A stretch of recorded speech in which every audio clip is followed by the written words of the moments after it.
Haleluya, haleluya, Yesu Kristo ashimwe. Ndabasuhuje mu izina rya Yesu Kristo, nshuti zanjye, abo tubana mu bihe byiza byo gusenga. Imana ikomeze ibishimire, ibanezeze. Ndakwinginze nyemerera muri aka kamwanya, muri iki gitondo tuzindutse, uzamura icyubahiro cy'Imana, uyishimire ibyo yakoze, uyishimire iby'imirimo y'amaboko yayo, uyishimire ko yakwimanye, uyishimire ko yakurengeye, uyishimire ko yagutabaye, uyishimire ko yakurwaniriye, kandi wongere wumve unejejwe n'Imana mu mutima wawe. Rero aka kamwanya muri hamwe na Bishop Leonira, umushumba w'itorero Elayono Mountain Church mu Rwanda. Dukomeje kuba mu bihe byiza byo gusenga. Twafashe intego muri iki cyumweru igira iti ntukavuge ko uri umukristo kandi utagira ukuri mu buzima bwawe. Iyo umuntu akurebye akuburaho iyo mbuto y'ukuri. Igihe cyose umuntu iyo avuganye nawe nta kuri akubonamo, iyo ategereje ibyo ukora n'ibyo wamubwiye asanga nta kuri kurimo. Niyo mpamvu nakubwiraga ngo rero ntukavuge ko uri umukristo kandi nta kuri ugira, nta kuri kuba mu buzima bwawe. Kenshi iyo umuntu agukoreye analize, iyo umuntu akwitegereje, iyo umuntu yitegereje imigenzereze yawe asanga wuzuyemo ibinyoma gusa, kwiramya no kwihimbaza, kwikakaza no kwigira igitangaza.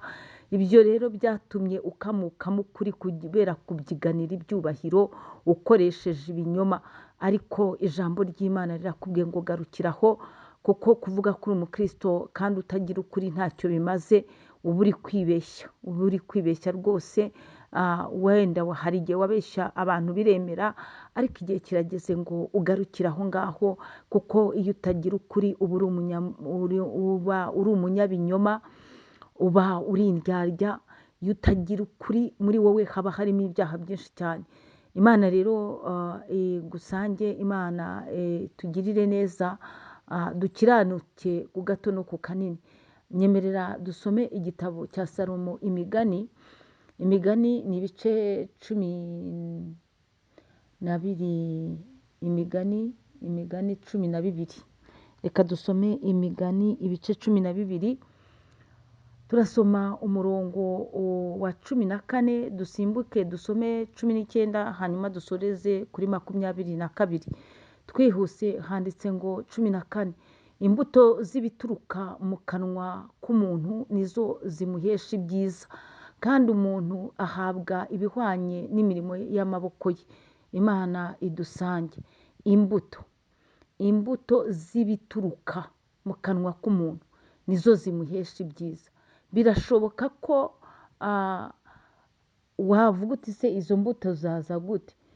Ndagira nkubwire ko iyo umuntu avuga iby'ukuri, iyo umuntu atabeshya, ikintu cya mbere abantu baravuga bati uriya muntu ni umunyakuri. Ubwo uba ugiriwe icyizere. Rero mu byiza ushobora kubona mu buzima bwawe ni uko wagirirwa n'icyizere, abantu bakavuga bati uriya muntu ntabwo ajya abeshya, bakagushakiraho ukuri, bakagushakiraho inama zitabeshya. Rero ijambo ryavuze ngo imbuto z'umuntu nizo, imbuto z'ibituruka mu kanwa k'umuntu nizo zimuhesha ibyiza. Ngo kandi umuntu ahabwa ibihwanye n'imirimo y'amaboko ye. Bashatse kukubwira ko nukora ibyiza, nukora iby'ukuri, nukora neza, nukuri uzahabwa ibihembo byiza. Umuntu ahabwa ibihwanye n'imirimo y'amaboko ye, uzahabwa ibihembo byiza. Nawe uzafata ku mbuto z'ibyavuye mu maboko yawe, kuko wakoresheje ukuri, wumva uranezerewe. Imana ishimwe cyane. Hanyuma dusomye umurongo wa 19, handitse ngo ikivuzwe cy'ukuri kiraramba, ariko iby'ururimi rubeshya bishira vuba. Imana itugiriye neza. Ikivuzwe cy'ukuri kiraramba. Ni ukuvuga ngo nawe ubwawe iyo uvuga ibintu by'ukuri, iyo ukora ibintu by'ukuri, iyo ugendera mu kuri, ni ukuri ibintu by'ukuri biraramba. Ngo rero uvuga iby'ukuri, ikivuzwe cy'ukuri kiraramba. Imana itugire neza. Ariko iby'ururimi rubeshya bishira vuba. Ikinyoma nyine gishira na nyiracyo. Ushobora kubeshya ukabeshya, ukabeshyera umuntu, ukabeshya bitewe n'imbaraga ufite, bitewe n'amafaranga ufite, bitewe n'abantu wifatiye, ukabeshya we ukabeshya bakanagukomera amashyi. Ariko se mbaza, oya mbaza yewe, mbaza umunsi icyo kinyoma cyawe bazagitahura. Ayiwe, uzabura aho werekera, uzabura aho unyura, kuko ikinyoma kizagutamaza. Ntabwo ikinyoma gihabwa intebe, ntabwo ikinyoma, oya ntabwo ikinyoma kiramba. Iri ni ijambo ry'Imana, iri ni ijambo ry'Imana. Ngo ariko iby'ururimi rubeshya bishira vuba cyane. Ntukangwe rero n'uriya muntu wakubeshyeye, yigukanga yikubabaza, kuko ikinyoma yakoresheje kizashira vuba ubireba. We yaravuze bakoma mu mashyi, aravuga, ndetse hari n'abantu babeshyirwa mu kazi bakirukanwa, ariko biratinda wa muntu nawe akagerwaho n'ingaruka z'ibyo yagukoreye yakubeshyera. N'ikinyoma cye bakagitahura, ugasanga baragenda bavuga ati runaka si yamwirukanishije amubeshyeye ikintu iki n'iki. Ndetse reka nkubwire, umuntu ashobora no kukubeshyera ikintu gishobora no kukwicisha, ariko Uwiteka Imana Nyiringabo arenganura abantu babeshyerwa. Imana nishimwe. Ijambo rero rirakubwiye ngo ikivuzwe cy'ukuri kiraramba. Ujye umenya yuko ikivuzwe cy'ukuri nicyo gishyigikirwa, nicyo kiba gifite ibihamya, nicyo Imana ishyigikira, ngo ikivuzwe cy'ukuri kiraramba. Imana ishimwe. Ariko ibyo ururimi rubeshya we bishira vuba. Imana itugire neza. Dusoreza ku murongo wa 22. Ururimi rubeshya ni ikizira ku Uwiteka, ahubwo anezezwa n'abakora iby'ukuri. Ijambo ry'Imana ni ukuri. Imana ihabwa icyubahiro. Ijambo ry'Imana riratubwiye ngo ururimi rubeshya ni ikizira ku Uwiteka. Ndagira ngo nkubwire abakubeshyeye n'abakubeshyera, bariya ni ikizira. Ururimi rwabo ni ikizira ku Uwiteka.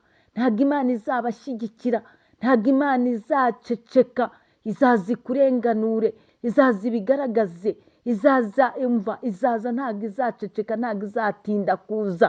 Ihangane wowe warenganijwe, wowe wabeshyewe, ihangane, kuko ijambo ry'Imana rikubwiye ryeruye ngo ururimi rubeshya ni ikizira ku Uwiteka.